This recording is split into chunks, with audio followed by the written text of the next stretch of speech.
តែ5ទឹកជាងឯហើយទម្ងន់របស់វារហូតដល់80គីឡូសួស្តីបងទាំងអស់គ្នានៅក្នុងវីដេអូនេះខ្ញុំមានជាមួយនឹងទូដែកទម្ងន់80គីឡូមួយខ្នាតចង់មកបង្ហាញជូនបងទាំងអស់គ្នាដែលជាទូដែកសុវត្ថិភាពម៉ាកកូដវាប្រើទៅដោយប្រព័ន្ធសោស៊ីលីកូតហើយសម្រាប់ទូដែកសុវត្ថិភាពម៉ាកកូដវានេះដែរគឺជាផលិតផលស្តង់ដារពីប្រទេសកូរ៉េសុទ្ធ 100% តែម្ដងសម្រាប់ប្រព័ន្ធសោស៊ីលីកូតដែលយើងធ្វើការបង្ហាញជូនបងនេះគឺយើងមានការធានាគុណភាពជូនបងរហូតដល់2ឆ្នាំពេញយើងធានាទៅលើទូទាំងមួយតែផ្ដោតសំខាន់ជាងគេទៅលើប្រព័ន្ធសោរបស់ទូផ្ទាល់តែម្ដងជាពិសេសសម្រាប់ទូដែកទម្ងន់80គីឡូទឹកថ្នាំរបស់វានេះគឺយើងប្រើទៅដោយប្រភេទទឹកថ្នាំទំនើបចុងក្រោយបំផុតរបស់ប្រទេសកូរ៉េគឺប្រភេទទឹកថ្នាំ powder coating ដែលឃើញទូរបស់យើងមើលមកឃើញសភាពភ្លឺរលោងស្អាតជាពិសេសវាការពារជាមួយនឹងស្នាមឆ្កូតនិងស្នាមប្រឡាក់បានយ៉ាងល្អផងដែរអ្វីដែលសំខាន់គឺវាអាចការពារជាមួយនឹងកម្ដៅភ្លើងបានរហូតដល់2ម៉ោងនៅក្នុងសីតុណ្ហភាព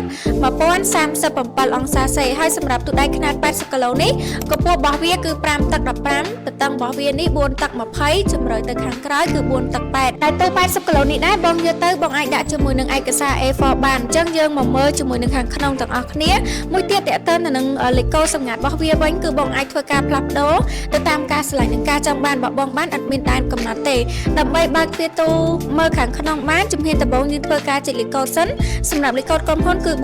4560បញ្ចប់ដោយត្រង់ជ្រុងវិញពេលដែល load open អញ្ចឹងបងកាច់សោនេះឡើងលើគឺអាចបើកទ្វារទូបានហើយនៅខាងក្នុងទូគឺមានជាមួយនឹងធ្នើមួយសម្រាប់ធ្នើនេះគឺបងអាចសេរីតម្លាក់តម្លើងតាមតម្រូវការបងបាននិងមានកែនៅខាងក្រោមមកតង់ទៀតផងដែរចំពោះទ្វារទូ80គីឡូគឺមានជាមួយនឹងកលឹះទ្វារកន្លងជុំវិញតែម្ដងមានជាមួយនឹងកលឹះទ្វារពីខាងហើយក៏មានជាមួយនឹងកលឹះទ្វារនៅខាងក្នុងបន្ថែមទៀតផងដែរបងដែលកលឹះទ្វាររបស់វានឹងអាចធន់ជាមួយនឹងការកោះនិងការកាត់ផ្ដាច់និងការពារទ្រព្យសម្បត្តិបងបានយ៉ាងល្អជាពិសេសសម្រាប់ទូ80គីឡូនេះដែរវាមានសោរហូតដល់3ឈុតបងមានជាមួយនឹងសោកែសម្រាប់ចាក់កែនៅខាងក្នុងដែលខ្ញុំធ្វើការបង្ហាញជូនបងមុននឹងមានសោកែនេះមួយហើយនឹងសោសម្រាប់ចាក់ផ្ដាច់លេខកូដមួយទៀតយើងប្រកបនៅខាងក្រោយថ្មដែលបងអាចប្រើបាននៅពេលដែលទូបងអស់ថ្មឬមួយក៏បងផ្លេចលេខកូដអញ្ចឹងបើសិនជាបងទិញទូដែកម៉ាកកូដវារបស់ខាងយើងប្រព័ន្ធសោជិះលេខកូដទោះបីជាបងអស់ថ្មឬមួយក៏ផ្លេចលេខកូដនេះក៏ដោយក៏អាចបើកទ្វារទូបានដែរដែលធ្វើការប្រើជាមួយនឹងសោសម្រាប់ចាក់ផ្ដាច់លេខកូដតើតើនឹងការប្រើប្រាស់លម្អិតពេលដែលបងធ្វើការបញ្ជាទិញពីខាងយើងក្រុមការងារបងនឹងបញ្យល់ពីការប្រើប្រាស់លម្អិតជូនបងនិងមានជាវីដេអូជូនបងបន្ថែមទៀតផងដែររាល់ការបញ្ជាទិញទូដែកបងនឹងទទួលបានជាមួយនឹងសេវាកម្មដឹកជញ្ជូនឥតគិតថ្លៃនៅក្នុងក្រុងភ្នំពេញផងដែរអញ្ចឹង